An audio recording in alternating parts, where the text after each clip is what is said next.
Good morning. How are you? I'm a little slow this morning getting out, but it's Saturday. Shouldn't we just have slow Saturdays? Today, I want to talk to you about late bloomers. So, who am I? Ooh, I got a typo. I better go fix that.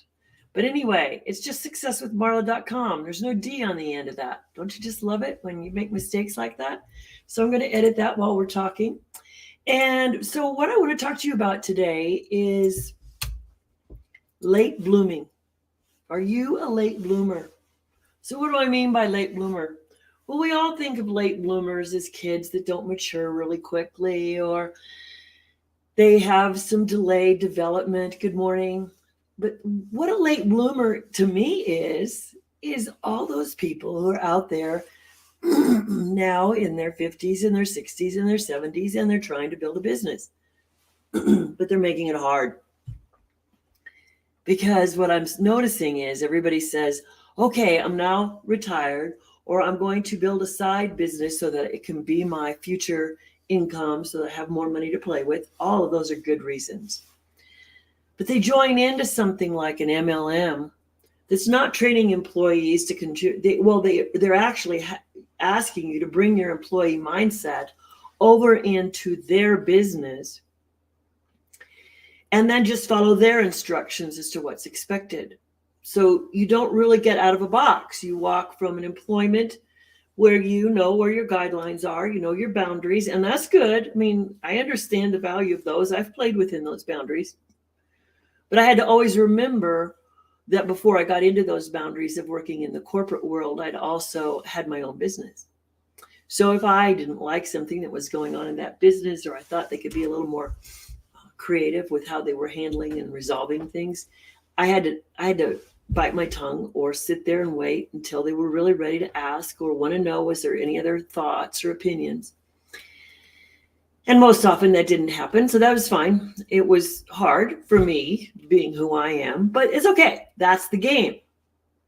So now you're all out here as late bloomers creating a business at home, a home based business. And you get various guidelines. You don't know what it is. And so what I find is everybody taking their skills they have and putting them over here because it doesn't look like this MLM needs them.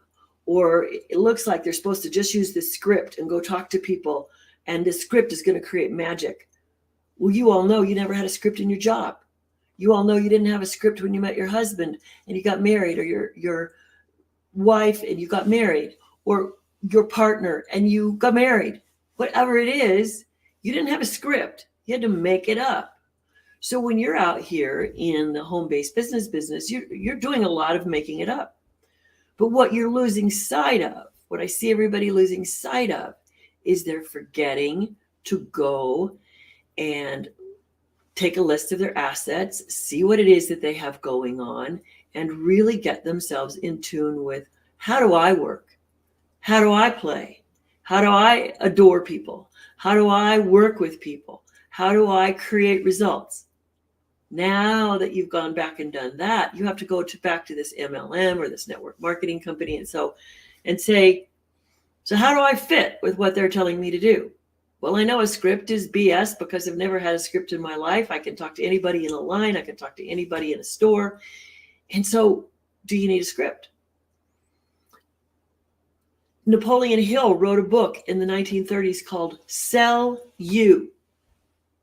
Now, I listened to it last night on Audible, and it's a little archaic with some of the things he's saying.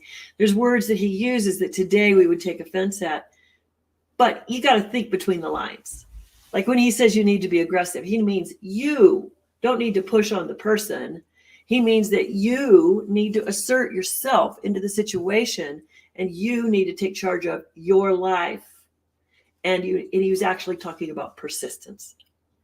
So when you are persistently using something from an MLM, a script, oh no, you can't do this and you can't do that, you have to really ask yourself, is that really who I am? Are they putting me into a box I don't belong in? So it is your opportunity to bloom again. You get to be a late bloomer and figure out, oh, well, maybe my way will get me further faster. And then that's where somebody like me comes in, because I'm here to say, yeah, great idea. You can try that. It's not going to lose you anything. See, the reason there's only 3% of the people making a success in multi-level marketing or other types of marketing and sales is that they're trying to go by somebody else's rules. Now, the rules in selling is to sell you. You have your integrity, you have your sense of who you are, you have your sense of how you like to serve people. You want to know who they are, and then if you can't help them, you find a way to help them. But if your product isn't the same, you go into a conversation and you listen to people well enough that you can say, okay, I can help. You don't go into any selling situation with an agenda. But multi-level marketing and other marketing companies teach you to go in with an agenda. When you go in with an agenda, like got to make a sale, got to make a sale, got to make a sale, you forget that, well, maybe you have the option of making an appointment to follow up. Maybe you have the option of talking to more friends. Maybe you have the option of saying, whoa, it really isn't time. You have an emergency going on in your family. I'm going to try you back in a month. You got all those options. The sale is not your only option. Every time you sell the person something they want, meaning your time, your connection, your respect for them, well, you're one leg up, one step up further to doing business with them. So when everybody says, hey, just follow this formula, they're actually killing your spirit. They're actually killing your soul. And you haven't been on this planet long, as long as you have, to be willing enough to let that go. Pardon me. So what I want you to think about here is, what assets do you have that you're forgetting to use? What personality do you have that you're forgetting to use? What character traits do you have that you're forgetting to use? Put those in order. Take my link, set an appointment to talk to me, and let's reframe. Because what I'm doing is I have a 1-hour special session that I can share with you about how we'll reframe. If you've got 30, 40, 50 years of experience and you're sitting here saying somebody else knows better than I do, it's BS. It's pure BS. If you're a late bloomer, where you want to let go of all that and come back to who you are and package what you already have into your home-based business, that's where I can help. So I want you to have a great Saturday. Think about this, chew on it, get a hold of me anytime you want. successwithmarla.com. Talk to you soon. Bye-bye.